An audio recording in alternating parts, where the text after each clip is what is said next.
Jednog su lijepog i sunčanog dana brat i sestra, Samuel i Sara, odlučili prošetati šumom u svome kraju. Ta se šuma naziva Šijanska šuma, a nalazi se u malom preslatkom gradiću Puli. Krenuli su oni tako šumom, a u šumi ih je dočekalo pregršt iznenađenja. Životinje koje mogu pričati. Ja sam malo lane, bez mane.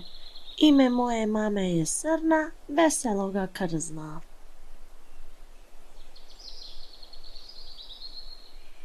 Zatim su djeca krenula dalje putem u šumi, a sljedeća životinja na njihovome putu bila je srna.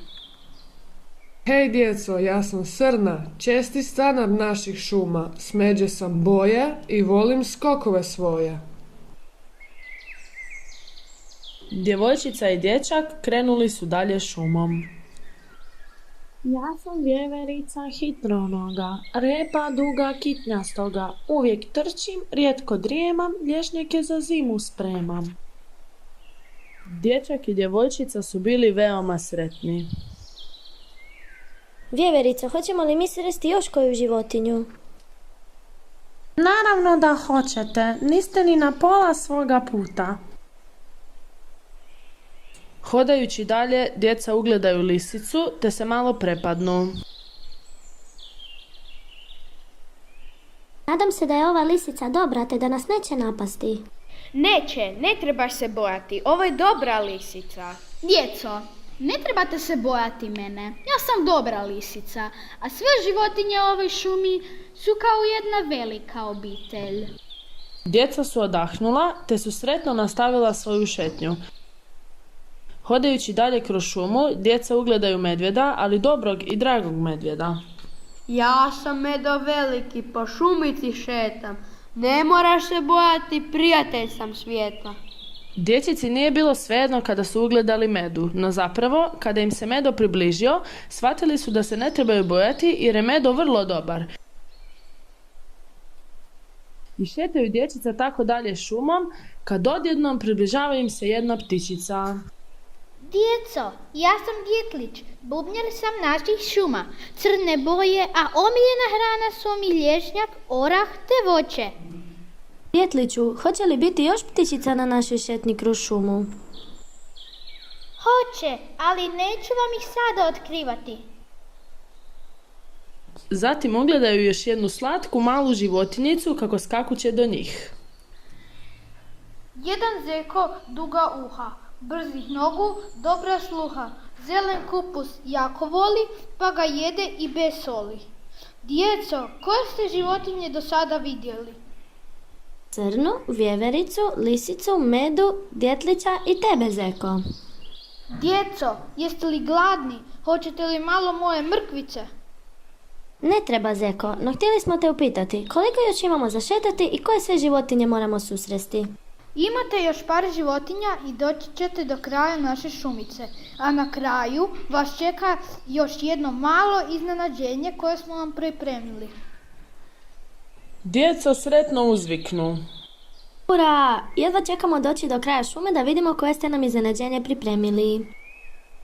I krenula su djeca tako dalje puteljkom šume kako bi vidjeli još poneku životinju i stigli do svoga iznenađenja. Hodajući šumom, ugledaju malu životinjicu i prvo pomisle, gle, pa to je opet zeko, no ovoga puta nije zeko. Djeco, ja sam česti stanar šume, te sam većinom u društvu, no ostali članovi moga društva sada su ostali u jazbini. Želim vam ugodan put do kraja, imate još malo. I hodaju tako dalje dječica šumom. Ja sam sova, danju žmirim, ali morala sam moći otvoriti da vas vidim. Zatim su djeca krenula dalje. Dobar dan, djeco. Ja sam aktivan noću, a danju većinom spavam. No približava se noć, tako da se ja polako budim, te je to taman bila prilika da vas posjetim na svojem putovanju. Još vam je ostala jedna životinja u našoj šumici. Krenite dalje pa ćete ju ugledati. Djeca su krenula do svoje zadnje životinje na njihovome putovanju. Dobar dan, djeco. Ja sam Vrana. Vašim susretom sa mnom došli ste do kraja vaše šetnice.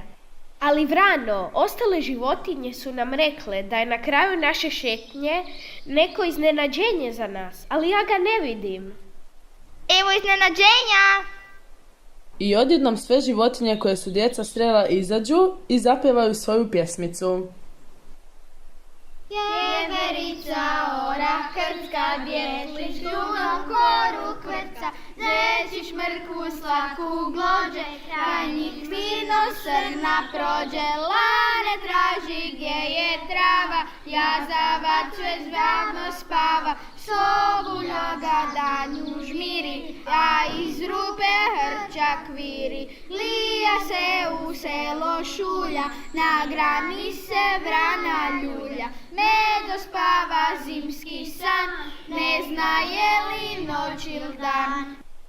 Nisam mogla bolje iznenađenje niti očekivati. Stvarno ste se potrudili da naša šetnja kroz šumicu bude predivna i ispunjena. Očekujte da ćemo se svakako vratiti i povesti i neke naše prijatelje.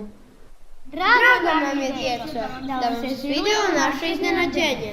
S radošću vas iščekujemo. A sada krenite polako kući, da se vaši roditelji ne bi zabrinuli.